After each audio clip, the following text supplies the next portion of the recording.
Dear Circassian Nation and friends of Circassians, today is the 159th anniversary of the Circassian Genocide, which was systematically carried out by the Russian Empire. Our ancestors, who resisted the imperial policies of the Russians, fought heroically for over 100 years to protect their homeland and freedom. The Russian army, which systematically implemented the most brutal practices, finally prevailed, and nearly 90% of our population was exiled to different geographies of the world by the Russians. A significant part of those who were deported died as a result of disease and starvation on the way to exile. It is not possible for us, Circassians, to forget this painful page of our history. This tragedy we have experienced is also a lesson for other nations. All nations can understand that the genocide and exile are a great crime against humanity, how painful the consequences can be, and how awful an enemy of humanity the Russians are by looking at the suffering we have experienced. It is not possible to compensate for the suffering that Russia inflicted on us, the Circassian nation. Moreover, when we look at the secret or open actions that Russia is taking against the children of the Circassian nation today in Circassia and the diaspora, it can be clearly seen that it is still working systematically to eradicate the Circassians. Many inhumane practices continue to be carried out recklessly by the Russians, including unsolved or suspected murders and changing the demographics of Circassia against Circassians. Circassians living in the homeland Circassia live a life of complete captivity today, cannot claim any political rights, and forced to submit to all kinds of oppression and injustice applied to them.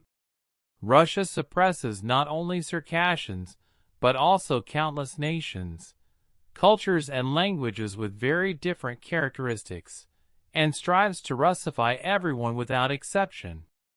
I want to draw the world's attention to the need to put an end to this madness as soon as possible.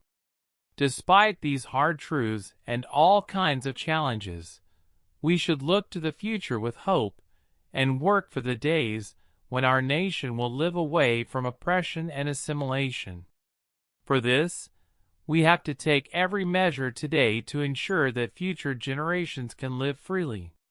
In addition to these measures, we also have a historical responsibility to tell the world people about the Circassian Genocide, to explain how terrible enemies of humanity the Russians are, and to officially record these facts in the history of the world and humanity. Today, we need to tell the whole world that Russia is a genocidal state throughout its history, as can be clearly seen in its practices in Syria, Ukraine, and Circassia. Every individual who says, "I am a Circassian," must fight for the absolute independence of Circassia and the Circassian nation, and at the same time make an effort to explain the genocide to all people throughout the world. This is a historical responsibility we inherited from our ancestors. In this context, as the Council of United Circassia, we recently initiated official submissions to the national parliaments for the recognition of the Circassian Genocide, with an effort in several stages.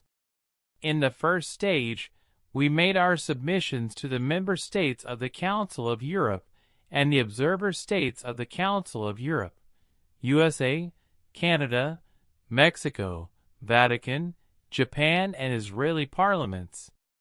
The Georgian parliament recognized the Circassian Genocide in 2011. I thank the Georgian state and its people for their solidarity. We made our official application to the Ukrainian parliament in February this year. Finally, we decided to submit to the Turkish Grand National Assembly through different channels.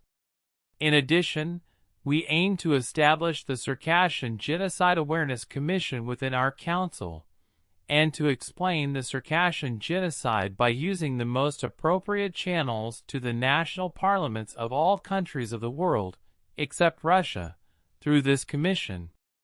As the Council of United Circassia, I would like to announce that we have decided to renew our submissions in May every year until all national parliaments around the world officially recognize the Circassian Genocide.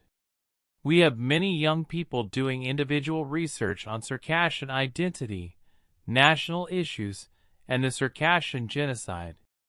I invite young researchers and activists who continue their individual efforts on these issues to support our Commission's activities in researching and creating awareness the Circassian Genocide. Until the day when Russia confronts its bloody history and makes an official apology to the Circassian nation and makes sincere efforts to eliminate the negative effects of genocide and exile, no one should doubt that we will use every opportunity to put the bloody past of the Russians in their faces. On this occasion, I wish God's mercy on the souls of our ancestors who were victims of genocide and exile. I also wish that the suffering of the Circassian nation will end, and we will have the days when we will live freely in our homeland, Circassia. And I would like to thank the friends of Circassians for sharing our pain on this sad day.